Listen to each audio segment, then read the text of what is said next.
And welcome to part 20, following the restoration of our 2-foot gauge Fowler narrow gauge locomotive, Tuller Sugar Mills number 5, Fowler Works number 16341. This is the second part following the overhaul of the pony truck. This bottom keep is the bottom part of the axle box. It's essentially an oil felt pad holding cup, if you like. They were missing completely from the original. This one here is one of the 4 main axle boxes, which we still have, and it's very similar to that, just smaller. So we modelled it up in CAD, slightly more material on it with a bit of drafting angle so that we could make a pattern. We 3D printed the pattern here. As you can see, we put the Steam Workshop in it because why not? And then we took that plastic printed pattern and gloss painted it, finished it smoothly so that there's no ridges and it'll pull nicely out of the sand when we put it into the mould. This is a bucket full of our bronze and gunmetal shavings from the workshop, the lathe turnings. They're in the crucible, they're in the furnace. They're going to be melted down so that we can use that to make our castings from. So waste not, want not. So the first thing to do is to coat the pattern itself in parting powder. This is calcium carbonate, it's essentially chalk dust, and it creates a barrier between the pattern itself and the sand, so it makes the sand less likely to get stuck to it and cling to it and get destroyed when you try and remove the pattern from the mould. John's placed the pattern inside the moulding box and then poured sand over it. It's a flat-bottomed piece, this. The pattern is flat-bottomed. So the flat bottom's been laid on the actual table, and it will, when we flip this over, as you'll see in a minute, it'll create a flat interface between the top and the bottom half of the mould. That'll all become more apparent in a second. So this is John tamping all the sand down into the pattern. It needs to be in really firmly all the way around it, because any little air holes or any little pockets or any little areas where the sand doesn't go, they'll fill with bronze when we cast it. So it's important to get it really crisp. So John's finished that, tamped it down, flip it over now, and as we do, you'll see the bottom of the pattern itself on the top face now, which will become the interface between the bottom half of the mould and the top half. So then the top pattern box goes on. It's located with little wooden keyways so that it can only fit in one position, which means when we take it off later, it will go back in exactly the same position. Again, another coat of chalk in between the two to stop this layer of sand that's going into the top half of the mould from sticking to the bottom half, because we're going to have to take the top half off to release the pattern itself, which is currently obviously trapped in there. So once it's all fully tamped down, John will skim the top off so it's a nice smooth surface, and then here with a piece of brass tube he's cutting the riser hole and the feed hole. One of the holes is where the bronze goes down into the mould, and one is where the air and ultimately the bronze rises up out. You can see the pattern down there which we've cut to. So here, this is obviously the feed hole that John's modifying. He's carving out a little well with a spoon, just removing a little area, because what we're not going to do is pour the bronze directly into the hole. If we pour the bronze itself from 20 centimetres up in the air and we hit it that well, what will happen is it'll deflect and then it'll just trickle down the hole itself to feed the mould, and it doesn't hit into the mould and damage any weak points of sand that might be in there. Because obviously pouring molten bronze in from a height, it's actually heavy metal, so it could damage the integrity, the structural integrity of the sand. So that's what that's for, just to kind of slow the impact of the bronze as it goes into the mould. So here, John is screwing in a couple of self-tappers into the back side of the mould itself. He's going to rattle a bar between them. All he's doing here is just creating a little bit of vibration into that plastic pattern that we made, so that he can wiggle it a little bit and pull it out, draw it out of the mould with as little movement of the sand as humanly possible. As you can see, it drew out quite well, and then looking inside you can see that the detail of the pattern is quite well replicated in the sand there. So a little blow over gently with the airline just to get rid of any little bits of debris, sand or parting powder that might be in there, and the mould is ready to go.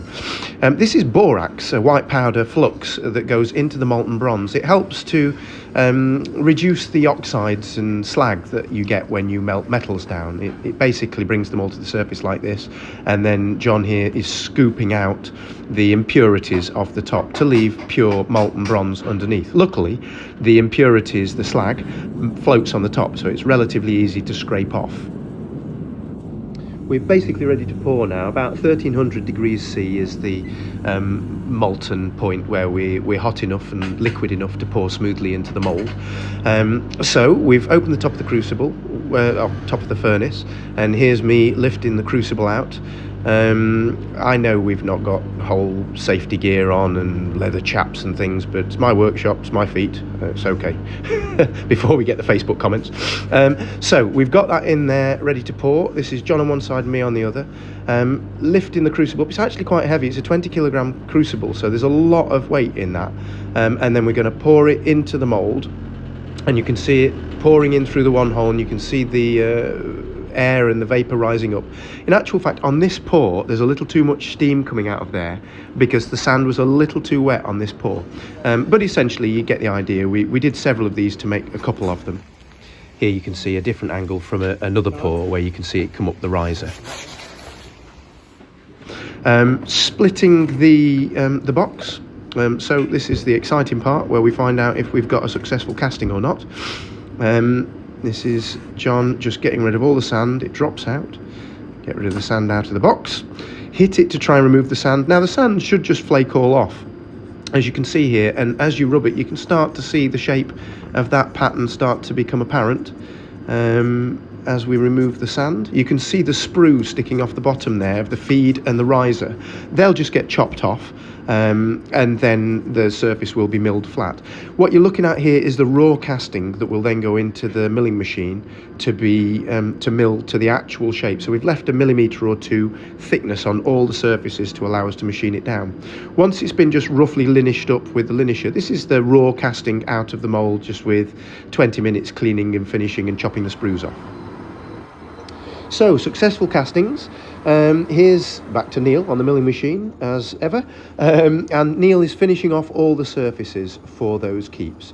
So this is skimming the top surfaces down. As I say, on the casting itself we left a couple of millimetres here and there, so it's pretty much the right shape but just a little bit fat, which allows for, if there were any inclusions in the surface, it allows for us to machine them back and we'll get a nice crisp clean surface of bronze for the actual finished part. So once Neil's got the datum point with everything being the same width, he'll clamp the two parts together so that he can take one cut right the way across the middle section here, so they're both identical and mirror images of each other. You might remember, if you can't remember what they fit into, I'll show you in a second, but essentially look at part 19, the previous video, and it'll show the restoration of the main central casting hub that these fit into. And you can see, you get the idea of that shape where they slot down, which is why he's milling this particular shape into it at the moment. So this is clamping the two together. Next part is the top shell, which is actually the load bearing part of the axle box. This is the top axle box shell, again bronze. You can see it there, the thin walled darker section from the top. This is again the same process. It didn't exist as a part, so we had a pattern, we made castings, and this is Neil machining up those castings. This is, again, we've abridged this process, so he's already ahead with the machining. He's skimmed off the top, he's faced off the sides. This is drilling the oil hole through the centre. The oil hole is going to be used here, obviously it's for oil, but it's going to be used in the process because he can put a bolt through the oil hole, clamp it to the 45-degree plate, just like that, which allows us then to skim that 45-degree section Neil's rubbing with his thumb there. So you've already machined there, and you've already machined these, and there, and there, and there. So it now... That width is correct then. Yeah. So, Yeah. So, bolted to the 45-degree angle plate, machining the last bit off. This is a tricky shape to get right. It fits into the main central pony truck casting, which also has those three faces, the flat and then the two 45 degrees. And of course, if you get that ever so slightly wrong, it might sit down on just the flat face or sit down on just the 45-degree faces. So this is the way that we did that. This is a coiled up length of soft solder sitting on the central casting three faces. As you can see, it's slightly squashed on the angle faces there, and this is how it's become squashed. Neil's put the machined bronze axle box shell in, tapped it down with a lump of wood, squashing the faces against the soft solder. And then when he removes the bronze, you can then take that soft solder out, and with a micrometer or a digital vernier, you can measure how thin or thick they are. And you can see here that the diagonal faces, the 45-degree faces, are slightly thinner than the fat face.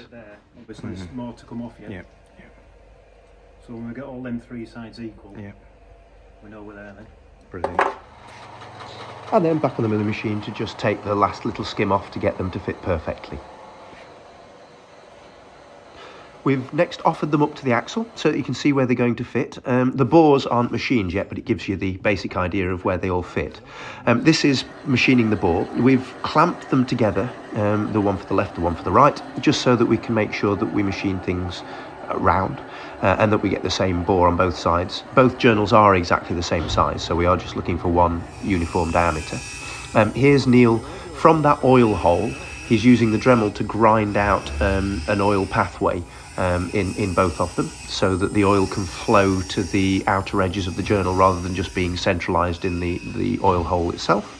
And then clamped together again, and they're honed out so that the surface is a really nice, smooth surface for a bearing.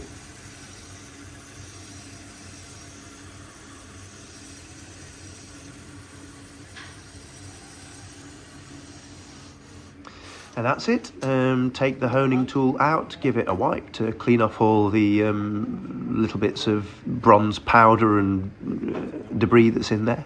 And you end up with a really nice bearing surface that should be lovely and slippy for when the axle is rotating within it. This is the bottom keeps again, offering up, so you can see how it all fits in. You can see that the top shells are already in, and we've pop them inside the casting, and then this is the keeps that we made at the beginning of the video being tapped into place. You can see it goes right the way down. Now the only thing we've got left to do, as Neil I think will indicate in a second, is the bottom keep hasn't been machined to the bottom of the axle yet. So now we're offering that up to the top one. You can see that it doesn't quite create a circle, so all we've got to do is machine that round now.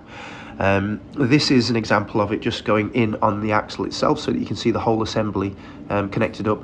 This is just a taster for the last part, the next video and the last part on the pony truck, where you can see the whole thing go together with the A-frame and everything. So that's it for this one. Thanks ever so much for your patience. I've got the other one already filmed, so it shouldn't take long to get it all together.